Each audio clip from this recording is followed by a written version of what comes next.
the contractor doing our Oceanside pump station project, where we're bringing in a portable generator. We're asking them to look at the possibility of a larger generator that will run Netarts as well, Netarts pump station, because it's all the same three-phase 480 volt that we're dealing with. And put a manual transfer switch on the outside of that pump station at Netarts. If there is ever a failure, which now we have this, the engineers now understand that even your backup systems can fail. That would give us time to get the portable generator in there, get it plugged in, and the guys can manually start it up, even if we have a problem with this again, or some other component in the pump station. We can still keep power to it. So. Yeah, that's a good plan. I think this was mentioned at one of our meetings prior to now. The point I want to make is what we're talking about tonight is merely the topographical survey of the sewers, and all these other aspects that are related are separate from what we would be approving tonight. They're down the road. They're down the road. Yeah. I mean, so if there's, you had a question? The portable generator, do you already have it? Or that's what you were? No, but that's also, okay. He jumped ahead, that's on the next page. Yeah, it is, but. But you brought it Yeah, up. we were on this pump station, I probably should have. So, can I have a motion to approve allocating the $14,900 for moving ahead with the topographical survey of these various manholes? So moved. Second. Okay, is any other discussion?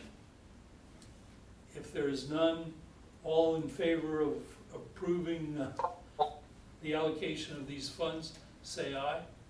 Aye. Aye. Aye. All five say yes. You got that? So before we move on, hey Clark, can you hear me? Yes. So with this 14,900, since I already talked about what we're planning to do with this information as well, this can be, we can do a resolution next month and take this 14,900 out of system development charge, or do we just pay it out of another fund and reimburse that? Well, we can't really reimburse the fund. I think this. Well, you're not going to know the true. Well, will you know the true scope of the project with an engineer's estimate of the cost? Not by next month, no. Yeah, so I would wait until you have that, because a couple things may have to happen here. Number one, we're going to need to amend the project list to put this on. And as I said earlier, I'd prefer that you at least have a engineer's estimate of the cost before we do that. So we have the project and we kind of know what the cost is. The reimbursement can happen anytime, and I know you want to make sure that your general fund is always good, but we may also you may have to do something with a supplemental budget resolution to adjust between the two funds to put money back and forth. I don't know. So whether we're ready to do it next month, I can't really say, but certainly probably the month after that. And you also need to look at whether you have to do a supplemental budget for anything else, because we want to do that on one-stop shopping if we can. So why don't you and I kind of talk about this once you've got a better idea from West Tech? Okay, yeah, I just don't want to deplete or have to wait to new budgeting fiscal year in July to start this. Oh, no. The sooner we get the design concept down in front of the board with a cost estimate, I don't want to have to wait to 6 months to get to the new budget before we can start moving. Oh no, we won't do that. We do want to do all this in this fiscal year. I'm just not sure you're going to be ready next month to do it. No, I don't think we'll be ready next month to do it. Okay. Yep. We are going to have this topo started on Monday, though, now that the board approved this tonight. So. Sure. Okay. Oceanside Pump Station Control Module Display, it's been repaired, it's been installed, so that project is done. There's a list here under item 2 for the Netarts Pump Station failure. I've listed all the invoices that we have to date from this failure, and also the estimate for the fuel. The fuel was a pretty large cost, since we burned through thousands of dollars, probably $4,000 or $5,000 in fuel, running it for almost 2 weeks. So I estimate the total cost of that pump station failure with the new replacement of the control panel at $34,730.05. That could fluctuate up a little bit. I really don't think it's going to fluctuate down at all. If the board has any questions. On one of the items that says a new automatic transfer switch and installation, it was quicker for us to take all the components out of the old cabinet, which is the same as the brand new cabinet, only they could change it out in 2 hours instead of 4 to 6 hours, then having to call an electrician to do it. So it was quicker, so we made the call, well, I made the call just to swap all the new parts into the old cabinet. So everything down there, including the door and all the electronics, everything down there inside that transfer switch is brand new. This one was 17 years old when this one failed. But we have these transfer switches at 2 other pump stations. One's 1993 and one's 1995. This one was 2005. And it's a failure that, according to Cummins, just doesn't happen. So. Except it did, exactly. All of the pump stations are operating without issues. So Dan, Yes. being as we ran these generators quite, a lot of hours on them, is there something that we need to be, take a look at? So we're always maintaining the generators. Remember the Netarts pump station generator? We had corrosion issues that we noticed at the for the radiator and the air cooler for the turbocharger. Right. And that was like $12,000 back in May. We replaced all that. We had this one serviced, oil change and servicing and filters after we had gotten the transfer switch repaired. So after after it ran, we had the service tech check the engine out, do an oil change, filter change, and full maintenance on it. Good. So, and we do that at all the pump stations. It's right. just these internal transfer switches are not serviceable. There's nothing that staff here can service those.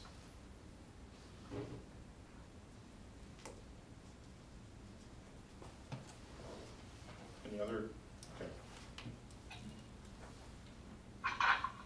So on number 4, it was what I jumped ahead on for the portable generator. I met with the contractor and one of our engineers, Chris, and they're going to look at, because we have to look at the footprint size of the generator. As you all well know, Oceanside Pump Station doesn't have a large area to park anything very large in there. But we can't get the generator that was first spec, that you basically go up and turn a switch where you can change the voltage from like 240 volt up to 480 volt. They're either or. You can get them in 3-phase, you can get them in single phase, but you cannot get them to switch between the voltage without going into the generator and changing wires inside of it. So the idea is to upsize the generator that would work at Oceanside and that would also work at Netarts Pump Station. The Netarts, Ocean Highlands, and Oceanside are all 480 3-phase electricity. Happy Camp, both Capes, those are 3-phase 240 volt. So if we don't upsize this generator to take on those 3 pump stations, if needed, we would wind up having to buy 3 generators. So I'm trying to size it to where we can get one generator that will do 3 and then another generator later on that will do the other 3. The only one that we will not be able to put portable generator is the one at the main pump station down below. That's a large generator, that's almost 1 meg. So a portable generator that size would come in on a semi-truck, on a trailer. It would be huge. So that one's almost impractical to try to do this with and store the generator. The other generators are small trailer mounted. We can park them in the shops. We can keep them out of the weather and we can keep them serviced. We don't have a place to put a semi-trailer. Nor would it be cost effective for the district to probably even try to invest in something like that. So under number 4, I may be bringing 2 change orders to the board. One change order is to add the manual transfer switch to give us more redundancy at the Netarts pump station along the bay, since that's a critical pump station. And the other one would be to upsize the generator, and that would be what our plans were to do all of them, all the pump stations with manual transfer switches. We will just pick up a second one on this round with the contractor, given whatever the change order price might be, which I will bring to the board hopefully by next month.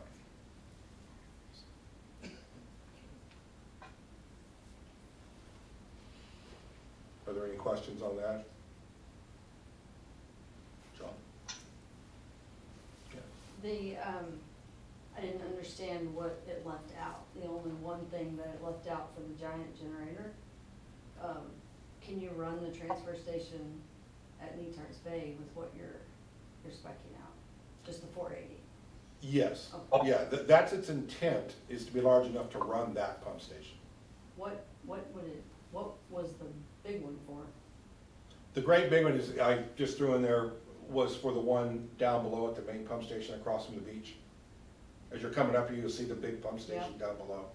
That's what conveys all the sewer up to this treatment plant. Okay. Got it, that makes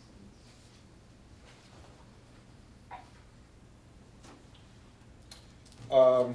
Number 4, replacement of district laptops. I understand the board members are having a lot of problem with their laptops. I've been on the phone with our IT at Center Logic, and that's probably number 5, because there's 2 number 4s. oh, there is 2 number 4s. I'll correct that to number 5, and of course the rest of them will follow.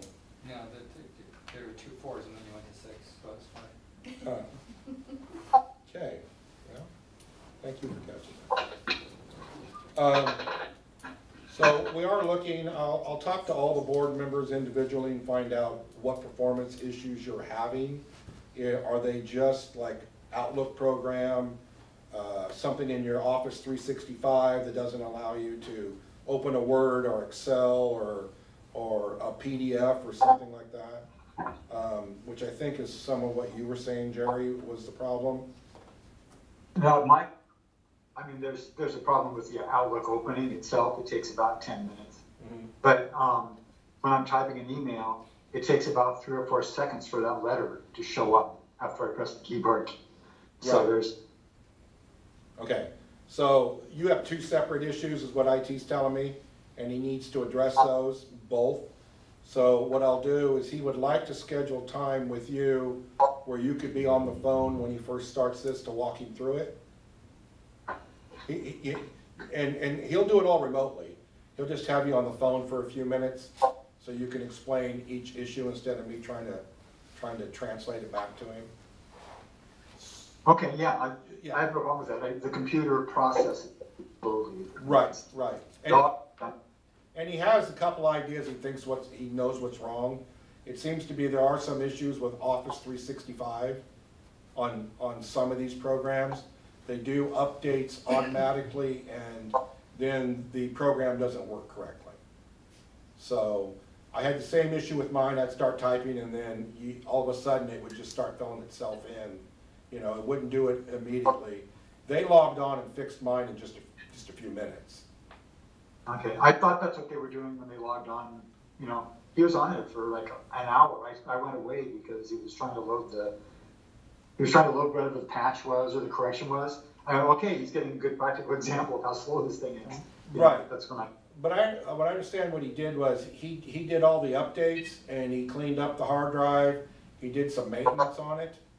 So, I think to be more efficient with their time, is to have them talk to the board member directly with the laptop, and then let them make a diagnosis of it. all right. That's the next step he wants to do before we start purchasing new laptops.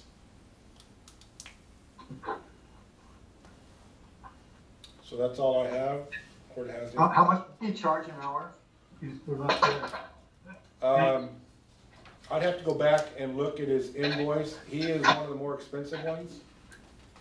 So I think probably he charges about the same amount for 2 hours of work as a new laptop would cost. Just saying. So these laptops are running about $1,700 each. They're not a laptop the same as you would just go buy off of Costco's shelf or something, or Best Buy. These don't have all the other programs in them, as you well noticed. They're set for security reasons, so I can't go into all the exact, I'm not IT, but for us to log into servers and stuff like that. Okay, that's fine. I didn't realize that. I use it for email and reading documents, and a $1,700 laptop would be so overkill for that. But if there's security aspects, then that's fine. I'm happy to talk with you. Okay. And I can do it for each board member. We'll have a laptop for you once I get the other board member stuff off of it, and we'll give that to you. And we'll set you up with an NOSD email so that you can keep your personal and work separate. That's all I have, unless the board has any questions. Okay. Old business, I don't think we have anything on the agenda this evening. New business, we have the letter from Cassie O'Neill. Did you want to address that, Bonnie?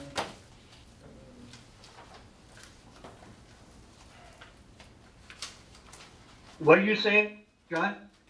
We lost you. There's a letter from Cassie O'Neill, and what it addresses is the upcoming election. Yeah, just includes the calendar Yeah. and the candidate filing form that you'll have to fill out with the $10 fee. It's at the back of the package, behind the resolutions I pulled out. Now, I'm reading here, it says that no later than January 19th. Now, that's a separate item, I believe, that you had to get back to them on.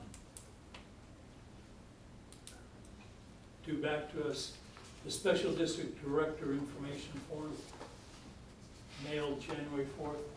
And you provided that back to them, right? Yes. Yeah, that was provided back. That's a whole separate item from actually looking at the election. If you look at the second or third page, under district candidates, that second paragraph down, and the election is May 16th, and the last day to publish is February 4th.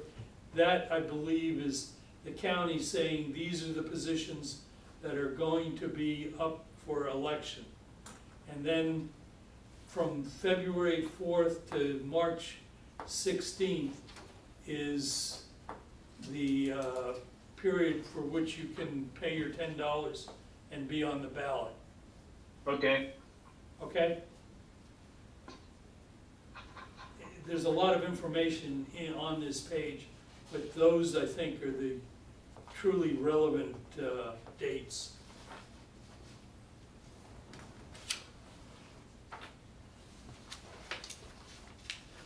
Any questions on that?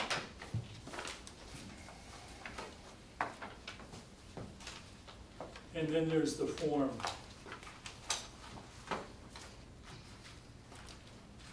So, as we get into the election season, if everybody but Jerry is gonna be on the ballot or up for a vote if they so decide. So, if somebody were to decide that they aren't interested, given that we don't normally have contested elections, I don't know when the last one ever was, where there was more than one candidate for a position. It's been a long time. It would be good to know if somebody does not intend to run, in that we could start looking for other possible folks who might be interested in being on the ballot. I don't intend to run. I just started a full-time job and I'm pooped and just don't have the energy or capacity for it. But although these have been fun, so yeah, I won't be running for my seat. Okay, that's good to know. That's good to know. But we won't we won't thank you for your service till we get closer to June 30th. We'll assume you're going to be with us till then. Oh yeah, just maybe a little sleepy, but I'll be here. Okay. Jim, you were going to say something? You talking to me? I didn't know. It looked like your the ring around your name, your picture was glowed. I didn't know if you were about ready to say something. Well, I do have a comment. I don't know when that's appropriate. Is it related to the election? No. Okay. It's a text from Chrissy. Okay. All right. Well, we'll treat that under correspondence for now when we get to that.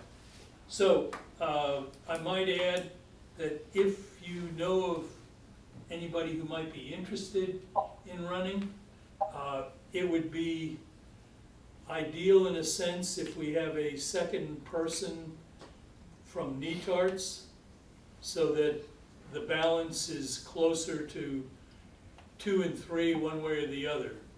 You know, like right now we have Jim who's from Netarts, but we don't have a second person. So just keep in mind, if you know of possible candidates, it would be good if we had an additional person running from Netarts. They have to be a registered voter too. Well, yeah, you have to be a registered voter.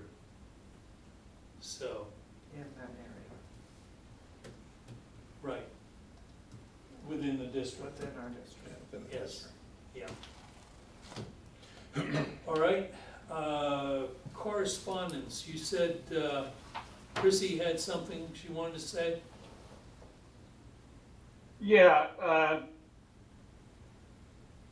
she said just here to listen and understand the next steps for addressing sewer spill issues and how WEBS can support preventive measures.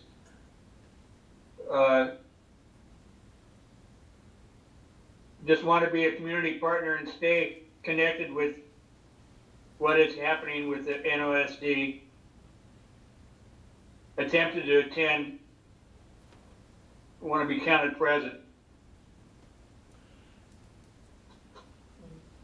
You know, as we go through this process, we have had some phone calls, some text messages, other types of things.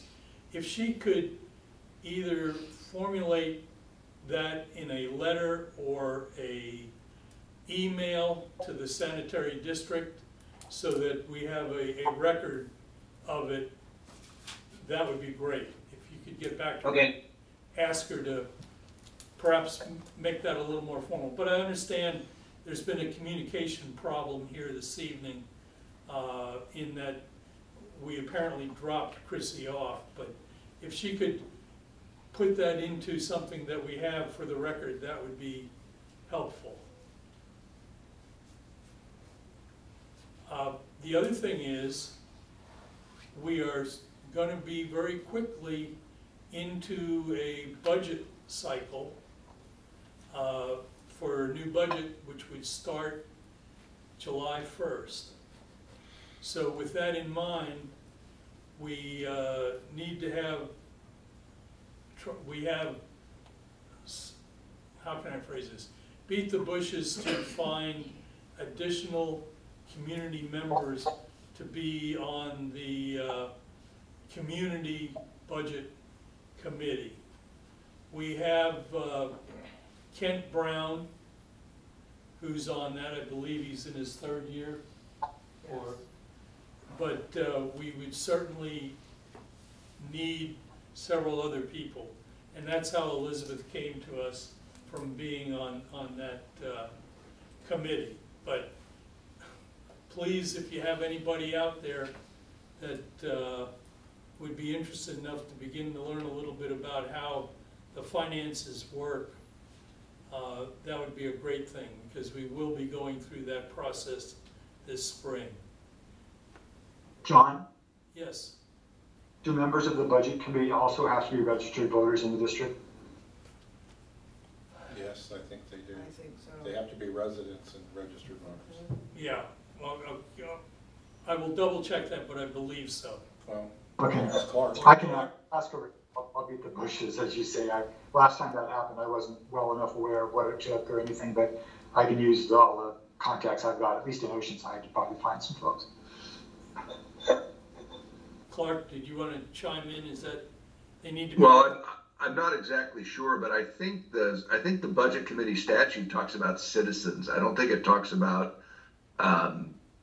voters or electors. So we can check that real quick, but you may have a little bit more flexibility in your budget committee spots.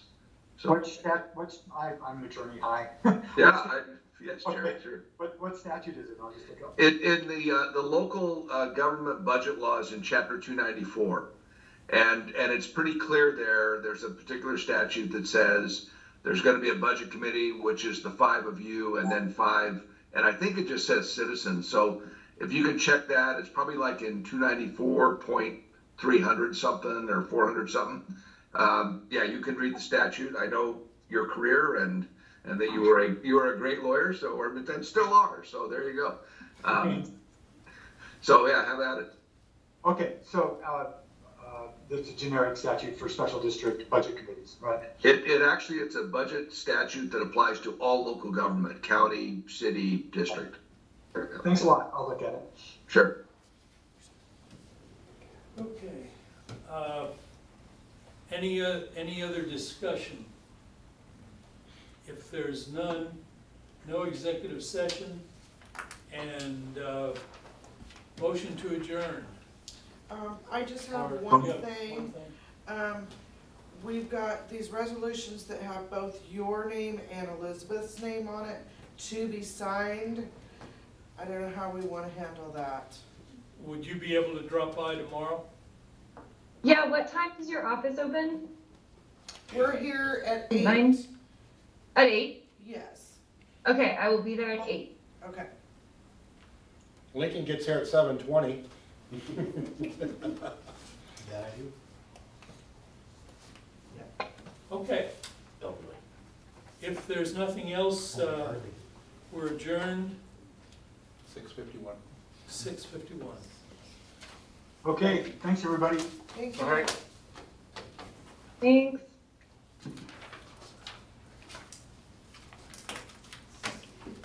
I'll send you an email request, but is that 2005 elevation survey available? Do you have a copy of that? I don't know. I'd have to look. It'd probably be with our engineering reports Yeah. for when the design of the Can you pump station. put that in an email and Yep. make it a request? Because we're trying to get back to the way the state expects us to do, requests for documentation. So that would be helpful if you just Yep. follow that up. Lots of signatures for you.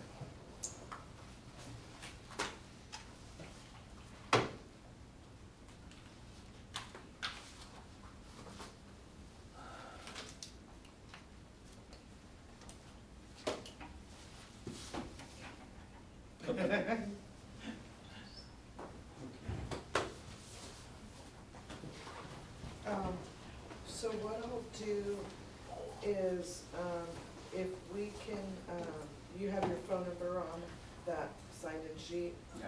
Okay, so I can go ahead and, I gotta get, give a call to our Umpqua Bank, because you're gonna have to fill out the form to be on, like, the signature card. And you'll probably have to go down to Umpqua Bank, but I'll get all that information for you. All right. And what else? I think that was What- it for now. What all do you need? Do you need anything particular for that sheet that lists all our, Now you got a staff? snack. Well, I would just, I would need his name and address and. You know you gotta bring those every time now. Okay. He's been to the college board That's it. meetings, now he's been to this board Yeah. meeting. Or all their desks are full of candy.